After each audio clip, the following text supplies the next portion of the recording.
বিশ্বাস করুন, আমাকে আঘাত না করলে আমি কিরকম ঘুমিয়ে পড়ি।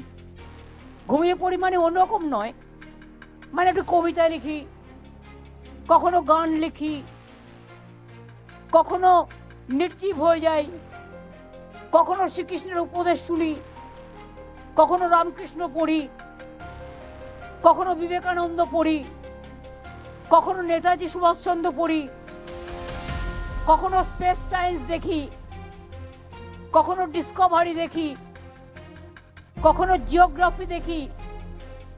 আর যদি আমায় আঘাত করে তাহলে আমার পুনর্জীবন হয়। গতকাল আমি ভাবছিলাম যে আবার নতুন করে জন্মালাম। আমি কিন্তু জানতামও না কিছু।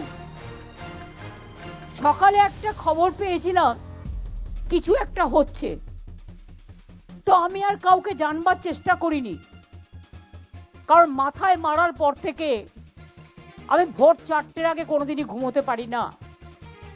তাই সকালেই 2-3 ঘন্টা জাস্ট আমায় ঘুমিয়ে নিতে হয়।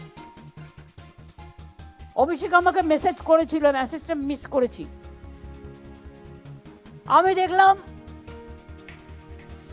অ্যাম্বুলেন্স হলে ছেড়ে দিন প্লিজ। হ্যাঁ, আমি চুপ করে আছি। ইয়েস, এটা আমাদের মরাল ডিউটি, ফায়ার ব্রিগেড অ্যাম্বুলেন্স আসলে ছেড়ে দিতে হয়।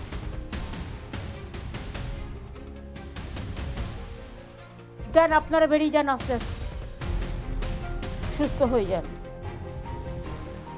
আমি আপনাদের আবার বলি, শুনুন, এটাই তৃণমূল কংগ্রেস পার্টি। 1 সেকেন্ডে ওরা ডিসিপ্লিন মেনটেন করে।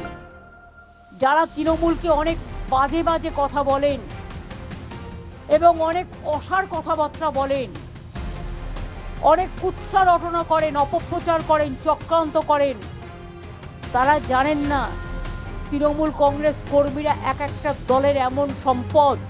যদি বলা হয় যাও ফাঁসির কণ্ঠে গলা দাও, সঙ্গে সঙ্গে একবার জিজ্ঞেস করবে না, চলে যাবে।